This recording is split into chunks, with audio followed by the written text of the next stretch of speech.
तर का म्हणता पोट्ट्यांनो, मी आहो तुमच्या हिमांशून. मी आहो आता पवनभाऊच्या घरी. कारण आजच्या होता शनिवार ना, आम्हाला जा लागते आज मंदिरात. न हा वय आपला श्रेयश भाऊ. श्रेयश भाऊ तर म्हणे मी बाईक चालवत नाही म्हणे, मी डायरेक्ट उडवतो म्हणे. मग का मी नबी म्हणलो दाखव उडवून, तर मग म्हणे पंख चार्जिंगवर ठेवला म्हणे.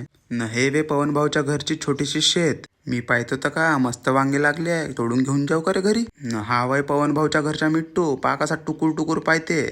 मग का यायले तर काही माही फिकरच नाही, हे तर मस्त रीलच पाहत बसल्या. मी एवढ्या वेळच्या येऊन बसलाव तरी. मग यायनं म्हणला कोण असतो. मी म्हणलो ब्लॉगर हिमांशू. हे मच्छी तर म्हणत होती मी बी येतो. आम्ही म्हणलो तू नको येऊ, आम्हीच जातो. मग का पवनभाऊ तर झाला मस्त फ्रेश. मग आम्ही निघलो ज्यासाठी ने पाहू शकता आपले पोट्टे. इकडून काढत होता पवनभाऊ गाडी ना, आम्ही पाहत होतो इकडे वाट कोणाची, तर पवनभाऊची. न पवनभाऊ का इथं ब्लूटूथ कनेक्ट करत बसलाय.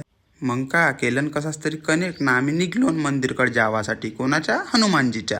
हे आपले पोट्टे पाहूच शकता तुम्ही. आणि या वावरात तर मस्त कापूस आहे, काढायला या लागल. मग का पोचलो मंदिरात, आता करतून दर्शन, मग जातो घरी. पाहून घ्या तुम्ही. आपण त्या दिवशी इकडे चालू होतो बरं का, शंकर भाऊनं बोलवलं होतं तर. मग का केलो ना आरतीन, वाजवलो थापूल्या, लागलो पायानं गेलो घरी.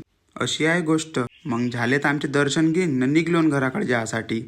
मग काय यानं भाऊच्या हाताच्या खाल्लं 2-3 शिवा गोडवाल्या मस्तपैकी. न मग हसत होते पक्केच. यानं दिल्ली तो कोटा पाहिल्यासारखाच वाटत होता मले ना. आम्ही आलो मग पेट्रोल पंपावर. मग का हा पेट्रोल पंप तर बंद होता. मग आलो दुसऱ्या पेट्रोल पंपावर. मग 10 रुपयाच्या टाकलो पेट्रोल. मग निघलो घरी जावासाठी. तर मग आता मी ठेवतो, फॉलो करा, बाय.